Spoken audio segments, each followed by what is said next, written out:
এক ভাই খুব সুন্দর একটি কমেন্ট করছে আমাকে। ভাইটির নাম নিত্যানন্দ সুদর্শন। ভাই, তোমার নামটি কিন্তু ভীষণ সুন্দর, খুব পছন্দ হয়েছে আমার।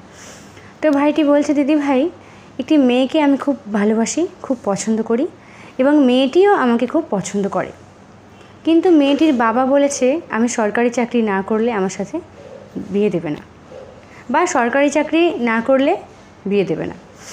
তো তোমার এই কমেন্টটা আমি পড়লাম, ভীষণ মনে মনে হাসলাম, তারপরে ভাবলাম একটা রিপ্লাই দেওয়া যাক। দেখো ভাই, বিয়ের জন্য সরকারি চাকরিটাই যে ইম্পর্টেন্ট, এটা সম্পূর্ণ ভ্রান্ত, ভুল একটা ধারণা। এটা আমাদের ভাবনাটাই এমন, আমরা এটা মনে করি যে সরকারি চাকরি মানে পার্মানেন্ট একটা কিছু হয়ে যাচ্ছে, আমার মেয়েটিকে যে ছেলেটির হাতে তুলে দেব, আমার মেয়েটি আজীবন তার সাথে ভালো থাকবে, কোনো ঝুটঝামেলা হবে না, সরকারি চাকরি করে বলে কথা।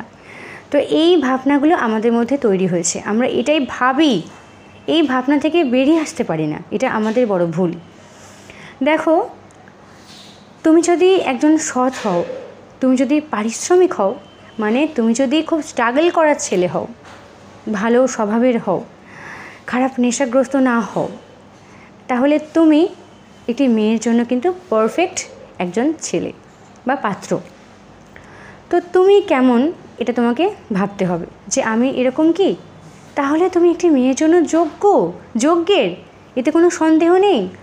সরকারি চাকরি করলেই যে অনেক টাকা আসবে বা অন্য কোনো কাজে টাকা বা অর্থ নেই, এটা তো ভুল বন্ধু। কথা আছে, গুণ থাকলে, মানুষের মধ্যে প্রতিভা থাকলে তার ভাতের অভাব হয় না। তো এটাই তো বড়, সরকারি চাকরি করতেই হবে এমনটা তো নয়। যারা সরকারি চাকরি পেয়েছে ভালো কথা, কিন্তু যারা পায়নি বা করে না, তাদের কি জীবনটা বৃথা? এমনটা তো নয়। তো দেখো, তুমি তো এটা বুঝতে পারলে বা বাকিরা বুঝলো, এবার মেয়েটির বাবাকে কিভাবে বোঝাবে, এটা খুব ডিফিকাল্ট। দেখো, মেয়েটির বাবা যতক্ষণ না এই ব্যাপারটা নিজে বুঝতে পারছে, আমার মনে হয় সবাই মিলে বোঝালেও কোনো লাভ হবে না। সেই মানুষটিকে নিজেকে বুঝতে হবে, এই ভ্রান্ত একটা ধারণা যেটা মাথার মধ্যে ঢুকিয়ে রেখেছে, ওটাকে ঝেড়ে ফেলতে হবে, তবে যদি বুঝতে পারে। আমার মনে হয় প্রত্যেকটি বাবা মার কাছে তার মেয়ের জন্য একটি সুপাত্রের প্রয়োজন হয়, আর সেই সুপাত্র একটি ভালো ছেলে, একটি সৎ ছেলে, ভালো স্বভাবের ছেলে এবং পারিশ্রমিক ছেলে, এটাই ইম্পর্টেন্ট। অন্য কিছু হয় বলে আমি অন্তত মনে করছি না।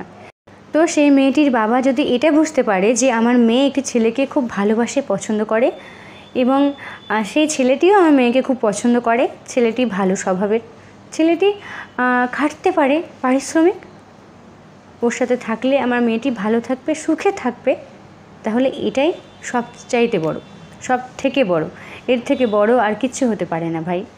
তাই তুমি মন খারাপ করো না, তুমি চেষ্টা করো, যদি মেয়েটির বাবার মাথা থেকে এই ভ্রান্ত একটা ধারণা বের করা যায়, তাহলে খুব ভালো কথা।